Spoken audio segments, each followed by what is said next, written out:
परीक्षा में अब बहुत ज़्यादा दिन नहीं बच गया है, बहुत कम दिन बच गया है।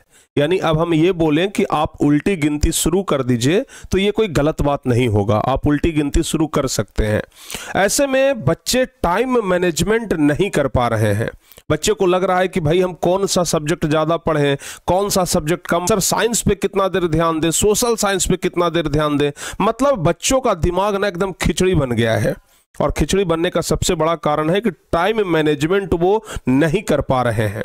तो बाबू आज के इस वीडियो में हम आप लोगों को बताएंगे कि आप अगर अच्छे तरीके से बोर्ड एग्जाम को क्वालिफाई करना चाहते हैं तो किस तरीके से टाइम मैनेजमेंट करें। टाइम मैनेजमेंट के ऊपर हम ये स्पेशल वीडियो आपको बहुत दिन पहले से देने का प्रयास कर रहे थे, लेकिन हमें लगा कि अब बच्चों को दे देनी चाहिए। तो प्यारे बच्चों, आज हम आपको इस पूरे वीडियो में बताएंगे कि आप टाइम मैनेजमेंट कैसे कर सकते हैं। क्योंकि आप 5-6 घंटे तो क्लास करते हैं, 5-6 घंटे, चूंकि अगर हर एक सब्जेक्ट का 1-1 घंटा भी क्लास करते हैं तो 5-6 घंटे तो आप डेली क्लास करते हैं। और 5-6 घंटे क्लास करने के बाद आप 3-4 घंटे आराम से पढ़ सकते हैं। लेकिन आप कहते हैं कि सर जी अब हमें टाइम ही नहीं मिल रहा है। भाई 24 घंटे में आप मैक्सिमम 8 घंटे सोते होंगे, इससे ज़्यादा तो नहीं सोते होंगे। हालांकि अब तो आपको 6 घंटे से ज़्यादा नहीं सोना चाहिए, लेकिन हम मानते हैं आप 8 घंटे सोते होंगे। फिर भी आपके पास बहुत समय है भाई, फिर भी आपके पास बाबू बहुत समय है। तो सोचिए ना, उतना समय रहने के बाद भी आप टाइम को अगर मैनेज नहीं कर पा रहे हैं, अभी भी आपको अगर लग रहा है कि सर हमारे पास टाइम ही नहीं है, सर क्लास करते करते पूरा दिन खत्म हो गया, टाइम बचा ही नहीं। भाई क्लास तो आपका 6-7 घंटा ही चल रहा है ना, 6 घंटा चल रहा है, तो फिर आपका टाइम कहां पर खत्म हो रहा है। अगर आप 6 घंटा अगर घर पर बैठ करके पढ़ना चाहें तो आराम से पढ़ सकते हैं, लेकिन आपको ये लग रहा है ना कि हमारे पास तो अब टाइम ही नहीं बचा है। ये सबसे ज्यादा इसलिए आपको लग रहा है क्योंकि आप टाइम मैनेजमेंट नहीं कर पा रहे हैं। तो देखिए भाई, टाइम मैनेजमेंट करने के लिए ना सबसे पहले अपना गोल सेट करिए। अगर आप एक अच्छा गोल सेट करते हैं, एक क्लियर गोल सेट करते हैं, तो आपको टाइम मिलेगा। यानी कि आप इस तरीके से गोल सेट करिए कि भाई हमें 6 घंटा क्लास करनी है, 6 घंटा हम करेंगे।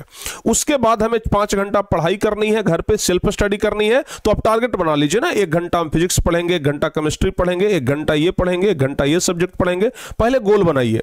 गोल नहीं बनाइएगा आपसे टाइम मैनेज नहीं हो पाएगा। मैनेज करने के लिए मैनेजर बनना पड़ता है, आप ये बात सोचिए। मैनेज करने के लिए मैनेजर बनना पड़ता है, और एक मैनेजर का काम होता है सब कुछ संभालना। तो भाई आपको एक मैनेजर बनना पड़ेगा, एक मैनेजर की तरह सोचना पड़ेगा। समझ में आ रहा है ना? तब जाकर के आप टाइम को मैनेज कर पाइएगा।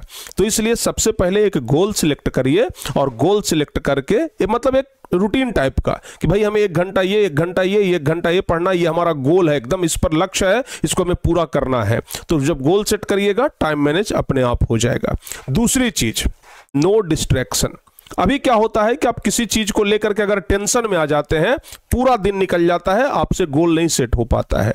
या फिर अगर आप डिस्ट्रैक्ट हो जाते हैं, किसी चीज को लेकर के दिमाग उलझा पड़ा है, किसी चीज को लेकर के दिमाग में बहुत ज्यादा तनाव है, तो ऐसे में क्या होता है, न तो आप क्लास कर पाएंगे, न तो आप अपना सेल्फ स्टडी कर पाएंगे। तो भाई अभी का जो समय है ना, इसमें आप डिस्ट्रैक्शन से बचिए।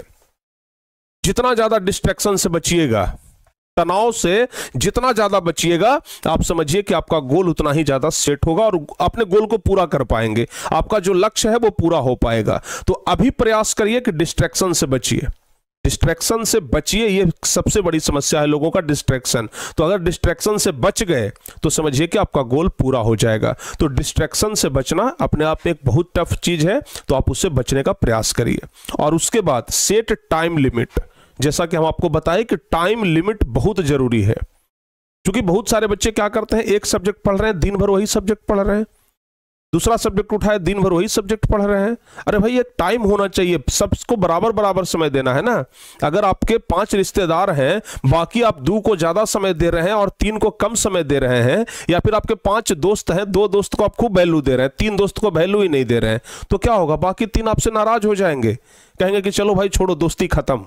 ठीक है ना? वैसे ही आपके पास 5 सब्जेक्ट है, 2 सब्जेक्ट पर ज्यादा ध्यान दोगे, 3 सब्जेक्ट पर कम ध्यान दोगे, 3 सब्जेक्ट कहेगा कि आज से दोस्ती खत्म, 2 कहेगा कि चलो हम दोस्त हैं, 2 से क्या हो जाएगा, 3 का तो दोस्ती टूट गया। इसलिए सभी को बराबर समय दीजिए, टाइम लिमिट बनाइए कि हाँ भाई सबको टाइम लिमिट, इस सब्जेक्ट को इतना टाइम, इस सब्जेक्ट को इतना टाइम, टाइम लिमिट करके चलिए। और सबसे बड़ी चीज जो कि लोग नहीं कर पाते हैं, वो है लर्न टू से नो। नहीं कहना सीखिए, नहीं कहना सीखिए, सबसे बड़ी ये चीज है, नहीं कहना सीखिए। क्योंकि बहुत सारे लोग ना नहीं कहना नहीं सीखते हैं। दोस्त आया, बोल दिया कि चलना है खेलने, हाँ हाँ चलना है, अरे उसको नहीं नहीं कह सकते हैं ना भाई, काहे कि दोस्त है, नाराज हो जाएगा। सबसे बड़ा अच्छी समस्या यही है। नहीं कहना जिस दिन आप सीख गए ना, आप जीवन में कुछ कर जाइएगा। लोग आए, अरे भाई चलो ना थोड़ा ये काम करना है, अच्छा ठीक है चलिए। अरे आप नहीं कहना सीखिए कि नहीं अभी हमारी पढ़ाई है, अभी हमारा सेल्फ स्टडी है, अभी हमारा क्लास है, अभी हम क्लास करेंगे। जिस दिन आप नहीं कहना सीख गए, यकीन मानिए आप कुछ बहुत बड़ा कर लेंगे। आपके पास समय ही समय होगा। आपके पास समय नहीं बच रहा है, इसके पीछे ये सब बहुत बड़ा कारण है। तो अगर आप ये सब कर लेते हैं तो समझिए कि आपके पास भरपूर समय है। तो उम्मीद करते हैं कि इस वीडियो को देखने के बाद थोड़ा सा भाई तो आपका दिमाग जरूर खुला होगा। और अगर दिमाग खुला है तो दिमाग का बत्ती जलाइए और जो कुछ भी हम बताए हैं वो सबको अच्छे तरीके से फॉलो करिए। जरूर बोर्ड एग्जाम में आपका बेहतर नंबर आएगा। और डिस्ट्रैक्शन से बचिए और तैयारी पर ध्यान दीजिए। मिलते हैं किसी और वीडियो में। अगर ये वीडियो अच्छा लगा हो तो वीडियो को लाइक जरूर करिएगा, इस चैनल को जरूर सब्सक्राइब करके रखिएगा ताकि इस प्रकार का वीडियो और आपके आगे आपको मिलते रहे।